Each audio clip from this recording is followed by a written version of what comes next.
Good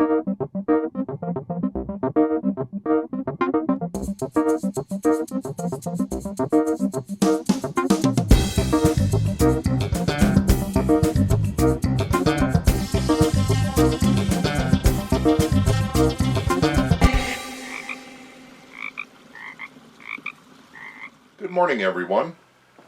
We're going to go over some of my old footage that I've missed and see what's in the archives.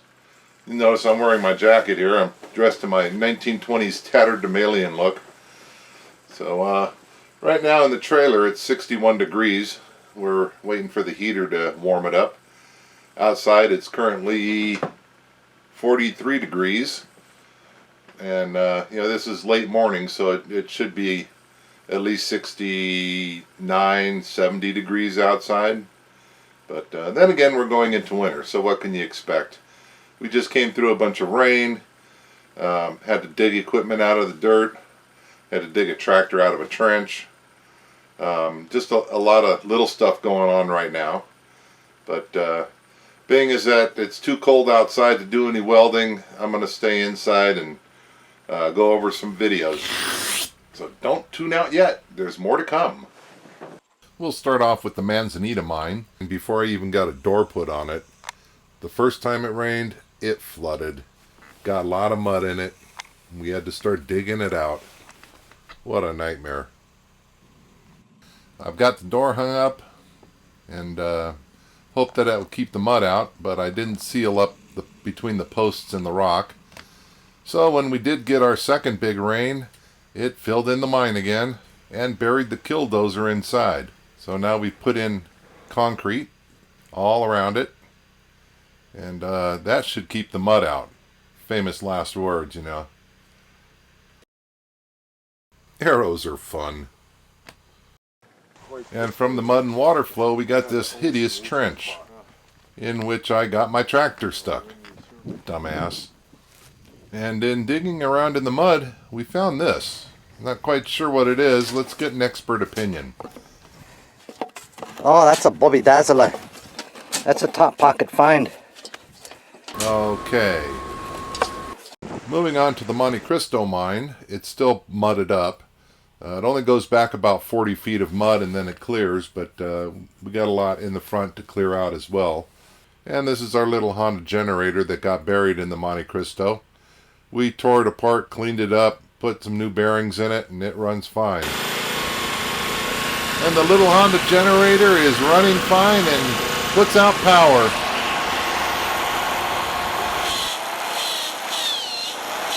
Ouchie. Now this is the old Spanish mine. It's a mere orifice of what it used to be. It's filled in with about another 3 feet of mud in front of it that my wife had dug out. So we're going to have to get back up there and do some more digging. This is a big trench coming down the ravine that brought the mud. So much mud in so little time. Well, here I am with my Falcon metal detector, going through my quick calibration process, make sure that it sounds off on the right things. If it beeps when you're going towards the rock, that means that it's gold. If it beeps when you're pulling away from the rock, that means it's iron. If it doesn't beep at all, then it's probably Liberite, which means Liberite there, it ain't worth nothing. So we're checking this rock here, and it appears that there's some gold at the edge there. Unfortunately, I don't remember where I got this rock, or I could go back and get more of it. Most of these samples just get picked up around the mines and the mill site. People bring them to me and say, look what I found, and just to appease them, I have to check them out. As far as I'm concerned, they're pretty worthless because not knowing where to go back and get more of it leads to nothing.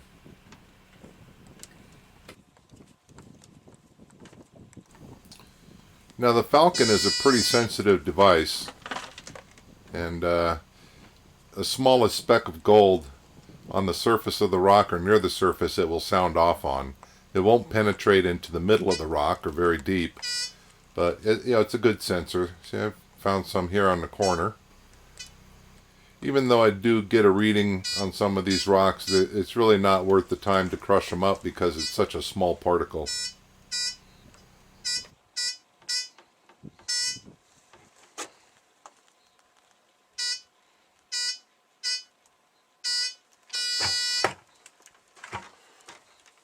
And from time to time you want to go back and check your calibration.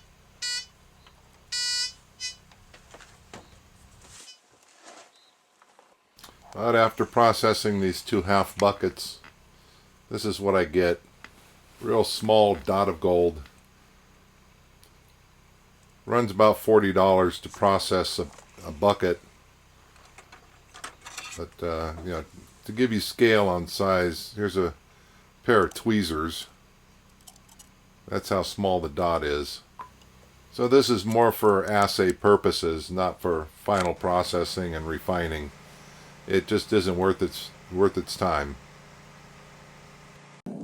Here's a 2,000 degree crucible of melted hopes and dreams. When I bought this property, it had this old car parked at the side of the property line. I don't know if I want to try getting this thing running or not. It looks like it needs a little bit of paint and some Bondo. Most of it will probably buff out. But I don't know. It's just not my style. Now here I am trying to get my fingers stuck in our homemade jaw crusher. This thing's about 40 years old. And, you know, somebody built it out of scrap and it still runs.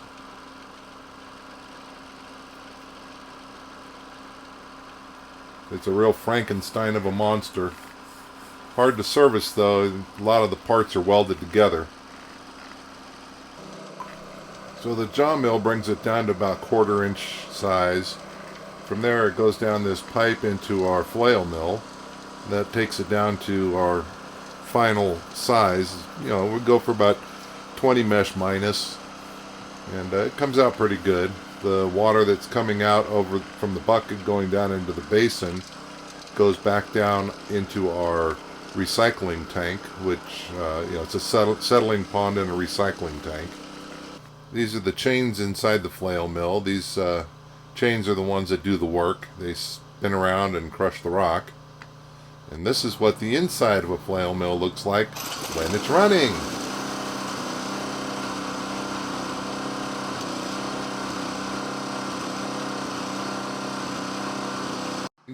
Once we get our grind, we run it across this shaker table. This is a homemade job. Fiberglass top, spring suspension,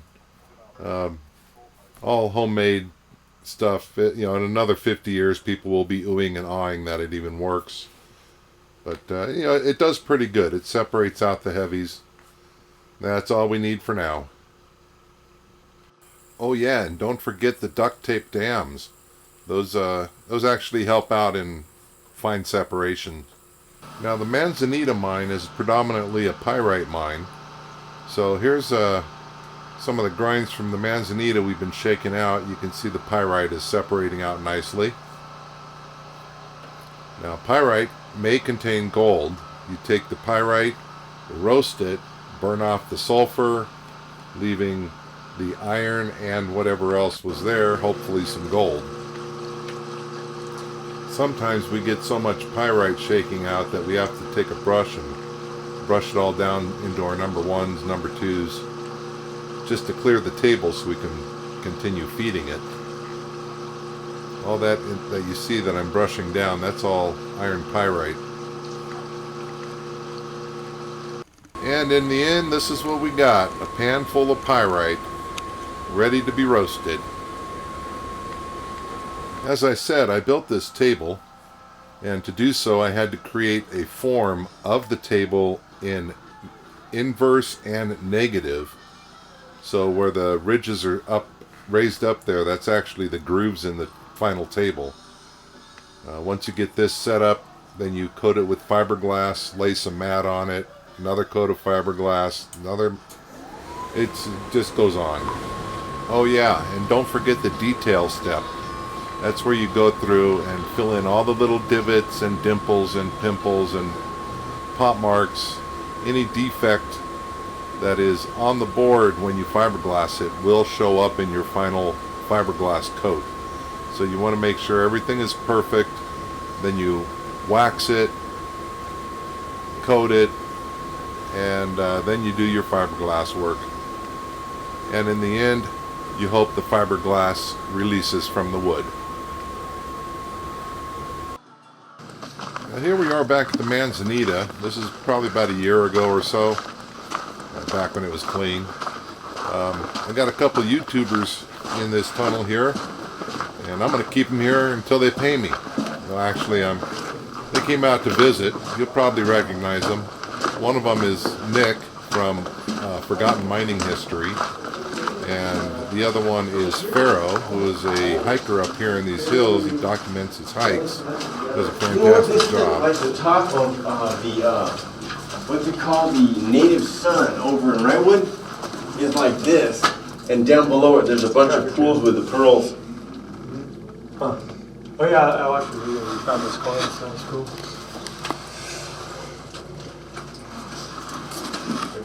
Here's our little 500 watt hydro turbine. When the river is running good and we have good head pressure from the spring, usually about 90 psi, we'll run this hydro turbine and generate some electricity. Here's some video of a rock. And here I am training my tractor to come when I snap my fingers. Isn't he a good boy? Yes, you're a good boy. This here is a danger noodle, aka melatonized Pacific rattlesnake.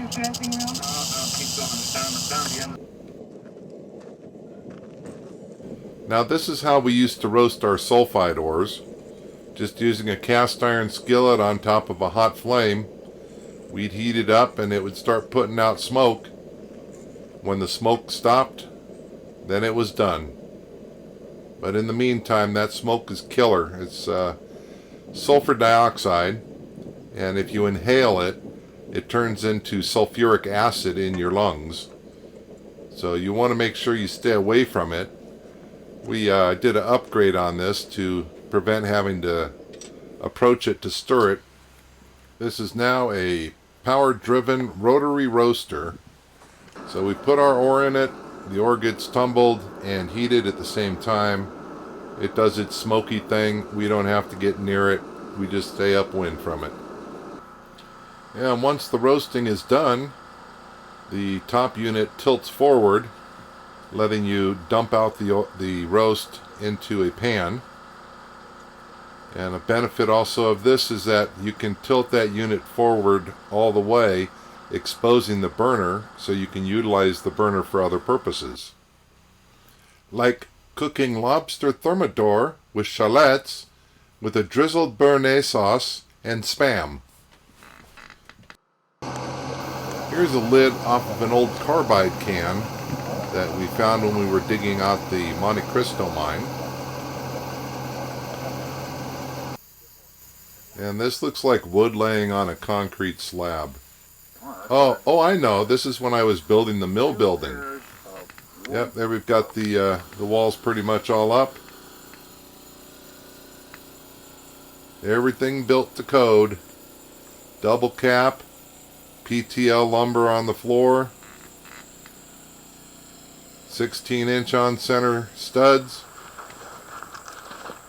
That's it in its finished glory. And it's still standing, believe it or not. That's one hell of a wide door. I made it 4 feet wide just so I could get stuff in and out of it. But I tell you, when the wind blows, if you're standing in the way of that door, you're getting knocked down.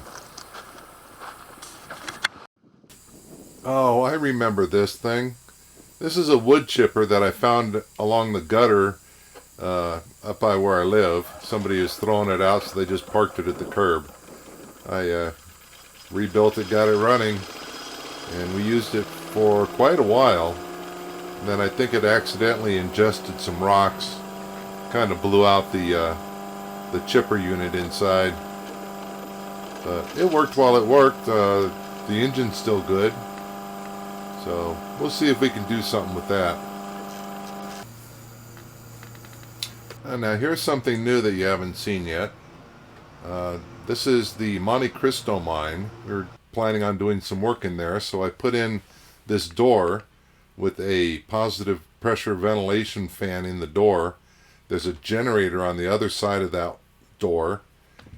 the fan pressurizes the generator room, which then exhausts up a shaft.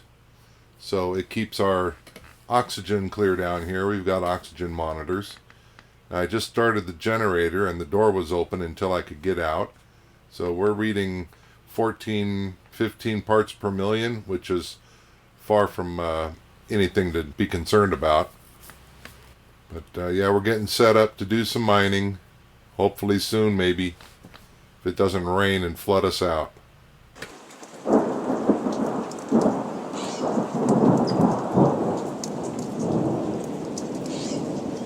Well, that's about it for today. Hope you enjoyed the tour. Complimentary refreshments will be served in the garden. And don't forget to visit the gift shop. See ya!